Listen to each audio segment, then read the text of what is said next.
Happy Election Day, Rams, and welcome back to another week of CTV Sports. I'm Mike Walsh. And I'm Ella Fredrickson, and here are your top stories for the week. CSU Football will try to shake off a 28-16 loss to San Jose State as the Rams prepare for their biggest game of the year, the Border War. Men's and women's hoops tip off their seasons as Moby Madness returns for the 2022-2023 basketball season. And finally, Hot or Not brings us a special edition of bi-weekly Pick'ems where we vote on certain sports propositions for the week. All that and more on CTV Sports, which starts right now.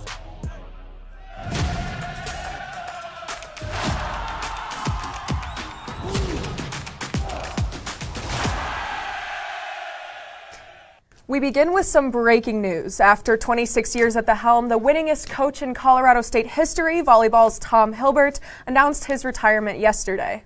Among active collegiate coaches, Hilbert ranks 5th all-time in career victories with 811. Those include 23 Mountain West regular season titles and a slew of 23 consecutive NCAA tournament berths. In an inspiring video shared on social media, Hilbert reflected on what the stalwart experience has meant to him. I've been a college coach for 39 years, 26 of them at Colorado State, which I think is the best volleyball community in the United States. I have so many people to thank for this, our fan base, administrators, the university. Most of all, I want to thank the players who are the real impetus for the success of Ram Volleyball. Thank you for all you were willing to give and for trusting me with your collegiate experience.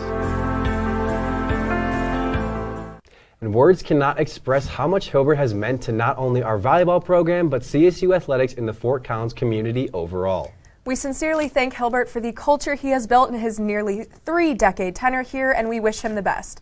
Though there's still work to do this season, we're excited to see what's to come next with Rams volleyball in the future. In other news, CSU Football made the trip west to San Jose, California this past Saturday to battle the Spartans, who before this weekend sat at 5-2 and were heavy favorites over the Rams. But that didn't faze the green and gold as Colorado State came ready to play, putting together one of its most polished games of the season. The floodgates opened right away courtesy of a huge touchdown run by lead back Avery Morrow, and this was the story of the night as Morrow bulldozed all over the Spartans' defense. But he wasn't alone as Clay Millen slung the ball over the field with passes like these to his star receivers as the passing attack was finally somewhat relevant for the Rams offense. One player evidently benefited the most though. Junior wideout Torrey Horton was an absolute machine, hauling in 9 catches for over 190 yards, one of which was a late grab for a TD from backup QB Jackson Stratton as we saw Millen sidelined yet again due to another injury. With that said, there was one obvious hole in the offensive scheme throughout the contest as the Rams O-line was reminiscent of a bad bouncer letting everyone pass, as the Spartans racked up 9 sacks on Millen alone, and this was just one of the several factors that halted a potential CSU road upset. Coming into the final quarter though, San Jose State led by a mere 4 points, 14-10 to be exact. However, the Rams received a punch in the gut, quickly allowing the Spartans to find pay dirt in just 2 plays. And to make things worse, right after that score, the Rams attempted a crucial 4th down conversion, and it failed. But hey, I appreciate Norvell for wanting to be aggressive, even if it didn't work out this time. And these errors really hurt, and it's a major reason why the Rams left Golden State empty-handed. Still, as I mentioned earlier, this was probably one of CSU's most complete performances all year, and the box score definitely emphasizes that notion. On paper, the Rams looked fantastic offensively, outdoing their opponent in passing yards, rushing yards, and first downs. However, the Rams did have a weak spot with penalties, surrendering 5 more that gifted the Spartans nearly 30 more yards. And to make things even worse, a devastating Millen pick in the red zone shifted the momentum of this one, accounting for the Rams' 2nd turnover of the night. So even though it was a tough loss, there were still some promising signs of a winning football team. And the Rams will need to bring all of it back to Canvas Stadium on Saturday as they are set to face the loathsome Cowboys of Laramie in the Border War. And speaking of Wyoming, Ella, what's new with swim and dive? Well, Mike, what's new is a consecutive dual win streak of 18. And not only that, but this was the 2nd win in Border War fashion. And even better, it happened on senior night. Although last year was a close race, this time it was controlled and taken without a doubt by the Rams. Junior Lucy Matheson, who had won her past 7 individual events, did so again over the weekend in both the 100 and 200-yard backstrokes and the 100 butterfly. Another CSU star was Alexis Treatley, the freshman who has yet to lose a 100 freestyle in the 4 collegiate meets she's competed in thus far. The duo showcased a hammer-type dominance for Colorado State, helping heavily in the 169-133 victory. The green and gold managed to win 10 of the 16 total events, 2 of which included relays, which ultimately played a deciding role in the favorable result. Insurance came courtesy of swimmers like Erin Dawson, who placed first in the 400 individual, and Annika in the 200 free for the 3rd time in a row. Wyoming did excel in some areas, though, most notably on the board. However, when CSU diver managed to get at least 1 point on their 2 attempts, that notion began to evaporate. Teammates all agreed that the rival aspect of this meet made them perform better, accepting that it's going to be a challenge, but you'll come out on the other side better, and that is what pushed them to a repeat Wyoming win. Up next for the Rams is a long break before a trip to Albuquerque, New Mexico to flock the Air Force Falcons. Hopefully for all of CSU faithful, this team will continue to find success in what they do best. But Mike, let's head back to the surface. How did all of our beloved high school teams fare in round 1 of the state playoffs? Thanks, Ella. Well, it was quite a mix in yet another eventful week, with 3 local squads plus Fairview competing in the first round of the CHSAA 5A playoffs. And let's just say the results were rather sporadic across the board. Unfortunately for Poudre, the Impalas had a disappointing end to their season, following up the blowout loss to Fossil with a first-round exit at the behest of legend. The comeback fell short as the 15 points registered in the 4th were not enough to overcome the deficit built in the previous 3 quarters. Chatfield went into Boulder and stunned the Knights, ruining their incredible year. But do we really care about Fairview, because Rocky Mountain had the upset of the week, besting a very talented Mountain Vista team 20-13. And for Fossil, what else but a total offensive clinic, as the cold temperatures didn't impede the arm of Tyler Kubat or the legs of Colton Pollock, as the SaberCats approached nearly 50 points over Mullen and made it look easy. Receivers continually broke free, and the O-line overwhelmed the Mustang defensive front. The assault restrained in the final few minutes, though, but it didn't change a lopsided 45-21 victory. And with more on SaberCat football and its star senior under center, we turn it over to Greg James for more. Greg? Thanks, Mike. As mentioned last week in the breakdown of the CHSAA playoff bracket, Fossil Ridge is a competitive team that can make it far. And one player that embodies that competitive spirit best is senior QB Tyler Kubat, who I had the chance to speak with prior to the Mullen game. High school football is very competitive, and even more so when playoffs roll around. For the Fossil Ridge SaberCats and senior quarterback Tyler Kubat, this year feels like the year to make history and earn the school's first state championship in football. We all trust our coaches a lot. They've put so much time and effort into this team, especially with our senior class. So really, we've just kind of trusted them, and they've led us through the whole thing. And the trust goes both ways. Kubat has established himself under center, amassing 1,700 yards through the air and 19 touchdowns. But it was far from smooth sailing, as Kubat missed a good portion of the season due to a collarbone injury. Really, it was a good surgery, actually. I had range of motion back like 2 days after surgery. And then I was able to start throwing like 2 weeks after surgery, so it was good. Kubat's grit through the whole process has earned the admiration of his coaches and teammates alike. Well, anytime you got a 6'5" Division I prospect, it gives us a whole lot of confidence. Tyler Kubat is an incredible, talented kid. More than that, he's a great leader, and more than that, he's a character kid. Playing with him since 7th grade. He's my best friend. We hang out all the time, and we missed him for 4 weeks for sure. And you saw him today. He's crazy, and I got to give so much credit to him and our O-line that are able to get the ball to me. And it's awesome having a quarterback like that. After a beatdown of Mullen in the opening round of the CHSAA 5A playoffs, the SaberCats will now gear up for the 7th-seeded Regis Jesuit Knights. But Kubat, players, and coaches alike are confident in their ability to pull out the W. Yeah, just take a game day by day and watch our film. I think we're plenty capable of beating them, and I'm ready to do it for sure. This is our year, so we're ready for them. Regardless of how their season finishes, the SaberCats have already made history as one of the greatest teams in Fossil Ridge history. Reporting for CTV Sports, I'm Greg James. Getting to know Tyler and the rest of the team was great, and I'd like to thank again Coach Fulton and his staff for having me. Guys, back to you. And when we come back, it was a rough week for CSU Volleyball. See exactly what went wrong in the team's flurry of losses. Plus, CTV feature reporter Madeline Davis hits the streets with some trivia to test students on their CSU basketball knowledge.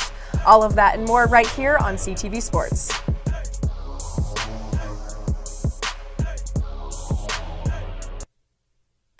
When you look at the number of disasters in the U.S., chances are every area will deal with some kind of emergency in the next decade. And between school, sports, and social lives, chances are you won't be with your kids when it happens. Will they know what to do? Ready.gov/kids has the educational tools and information to make the conversation easy. When the time comes, chances are they'll feel prepared, not scared. So talk with your family today. Welcome back from the break, Rams. Unfortunately, our brief win streak of stories on CTV has come to an end, as Rams volleyball first fell to top dog San Jose State in rough 3-1 fashion, and then a much tougher outing to swallow, a sweep by Nevada. This was just the second time CSU was unable to come away with a set. The first, of course, was all the way back on September 1 at the hands of Arkansas. Although the Rams out-hit the Wolfpack in sets 2 and 3, it came down to receiving mistakes, allowing a staggering 13 aces to Nevada. This was the icing on the cake for a week to forget for the Rams, as they also surrendered that season sweep to San Jose State and Cali. The 3-day stretch was definitely a blot in the schedule and pushed CSU further down the Mountain West slope in the conference. Thankfully, the girls are back home this week, and the schedule gets a little nicer, hosting New Mexico on Thursday and in-state rivals Air Force on Saturday. But just how detrimental was last week's road skid in the standings? Well, prior to the back-to-back losses, Colorado State sat comfortably near the podium. But as Utah State finds its footing and UNLV and SJSU both continue to prove themselves as the front-runners, the prospects for an 18th Mountain West title become narrower. The New Mexico Air Force doubleheader constitutes the last home series before CSU hosts the league tournament in just a couple of weeks. So some much-needed bounce-back has to occur before tourney action commences. But Mike, I've been told that Moby Arena no longer hosts just volleyball. Is that right? You're 100% correct, Ella, because basketball is finally upon us, with the CSU men partaking in the storm of games yesterday and taking on Gardner-Webb. Despite the hype, the Rams looked pretty rusty in the first half, down double digits. But whatever Coach Medved told them at halftime worked, because they put up 40 points total in the second half and completely flipped the switch, seeing them up comfortably by 11 with 3.5 minutes left. But oh, how it wasn't over. The Bulldogs went on a 13-2 run, evening the score with 3 free throws, but when it came to the final shot, you know it would be special. Isaiah racing up into the forecourt. Rivera out front, drives right, pull-up jumper, foul line for the win! Yes, sir! As Rams junior guard Isaiah Rivera played hero, allowing Ram fans to breathe and go home relieved. So yeah, you could say that Colorado State ended the night off on the right foot, but as I said earlier, this one was not the Rams' best outing, and it showed in the box score. Right off the bat, we noticed that Gardner-Webb was actually the leader in most stats, beating the Rams in rebounds, blocks, and steals. However, CSU did pass the ball more efficiently, finishing with 5 more assists. So even with the Bulldogs edging the Rams in most major categories, they came up just a little short. Makes you wonder if stats mean anything at all anymore. But now, after their exciting win to start the season, the Rams host another out-of-conference opponent this Friday in southeastern Louisiana. And please, don't underestimate a team you've never heard of before, because honestly, you're lying if you say you knew who Gardner-Webb was. But anyway, that's enough about the men's team. Ella, what's going on with the women? Thanks, Mike. Moby Arena has been hustling, and it's only Tuesday. The Rams are currently squaring off against BYU, and now the Cougars are consistent NCAA tournament hopefuls, making bids in the last 2 years. So with that in mind, let's see how CSU is handling the immediate challenge. Now, I've got some good news. Late in the third quarter, CSU is actually starting to pull away from BYU, regardless of being down 4 points at half. McKenna Hofschild is doing what she does best, putting up 10 points already and being being successful from the line, and CSU is putting up almost 50% from three. That is nuts. Regardless, unlike the men's team, it is exciting to see some legit competition right away. And I'm optimistic about the group's chances to finally reach the big dance come March. What do you think about basketball this year so far? I'm so excited that basketball season is back. I mean, I don't think it's going to be how it was last year with the whole March Madness thing going on, but I know we're going to have some good competition. Yeah, I don't think we have quite the team to make the tournament again, but we definitely have a good team that's going to provide a lot of entertaining games at Moby. Absolutely, and I know the students here love that basketball team, and they show up and they bring the energy, and Moby is just such a fun environment. And it's both. It's men's and women's. We really support both. Exactly. And while we could talk about CSU basketball all night long, we wanted to hear what students knew going into the season. And that's exactly what our very own Madeline Davis went out to discover. Madeline, take it away. Thanks, guys. Yesterday, I went out to the plaza and asked some of my fellow Rams some CSU basketball trivia. Let's see just how much our student body knows. It is officially college basketball season, and I'm out here on the plaza to interview some fellow Rams and see how much they know about CSU basketball history.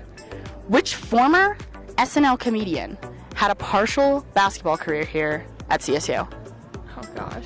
Will Ferrell. Pete Davidson, is that even right? Probably not. Is he on a talk show currently? It's a woman. Oh, I'm out. I pass. Can I pass? Leslie Jones. Oh, dang. No way. Okay. Oh, duh, yeah, Leslie Jones. I knew that. Dang it. What are the names of both the men's and the women's head coaches here at CSU? I have no idea. Nico Medved and Tom Albert. Okay, Nico Medved. And I know his name's Wilson. Is that his last name? No! Ryan Williams. I was close. What former CSU Ram is currently a forward for the Memphis Grizzlies? That is David Roddy. David Roddy. Oh, is this D. Roddy? David Roddy. Cam the Ram. No, David Roddy. Oh, Roddy? Oh, Roddy. Oh. Well, needless to say, I think most of our student body should brush up on their CSU basketball knowledge. Back to you guys. And with that, Rams, we'll take another break. But don't go anywhere just yet. Hot or Not gets reinstated for a unique edition of Pick'ems. So stick around because you certainly won't want to miss it. Living with someone you don't know on the other side of the wall is hard, especially if you don't know how to be a good roommate. The first thing that you'll want to do to be a good roommate is make sure that you always stay quiet.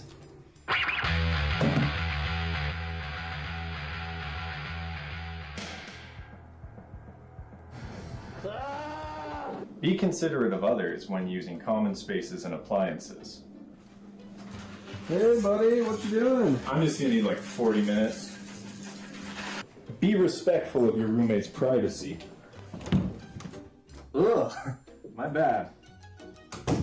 Finally, make sure that you clean up after yourself. Oh, fresh toothbrush.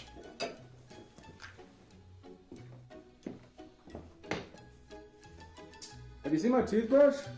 Follow these tips to get along with your roommates and your landlord.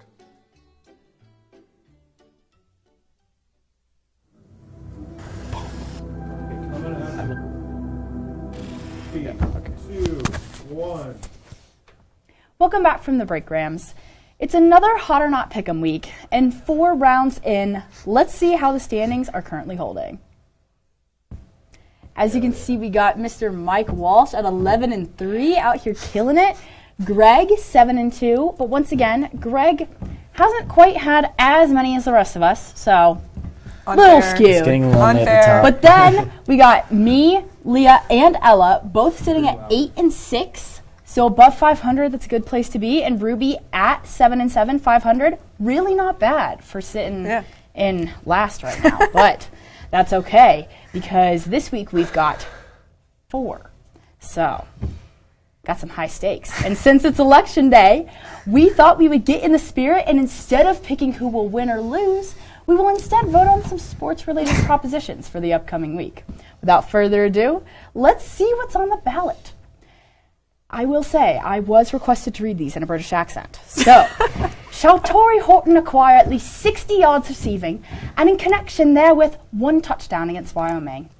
What do you guys think about this one? Personally, I think this is not as much of a Tory Horton ask as it's a Clay Millen ask. Yep. And I think that's a lot to ask for Clay Millen, so I'm voting no. I agree with you, Madeline, on this one. I think the border war is just too high stakes. Clay Millen is not 100% ever. He seems to be injured consistently this whole season. So I said no for this one, not because Tory Horton doesn't know what he's doing, but because the rest of the football team doesn't know what they're doing.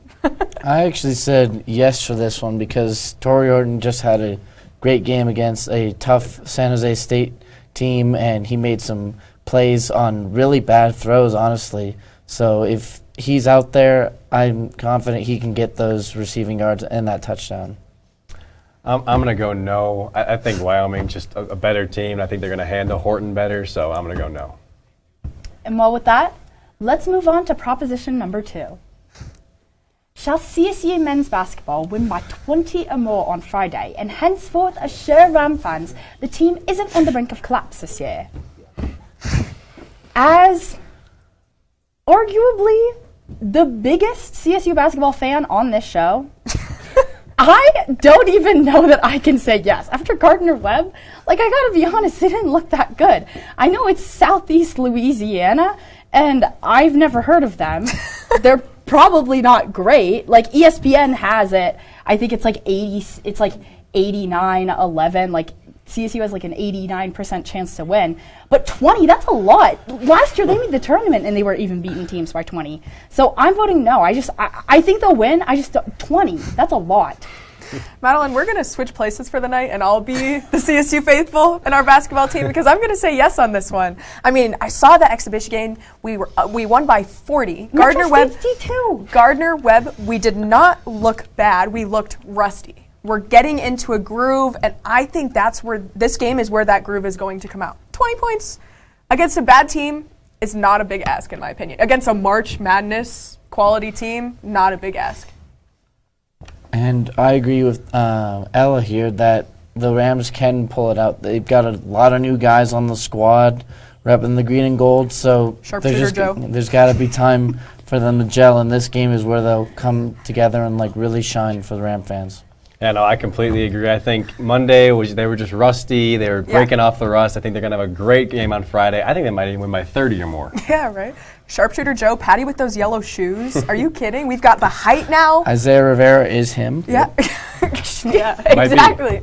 Come on, Madeline. I'm disappointed in you this week. Okay. Let's move on to the third question on the ballot.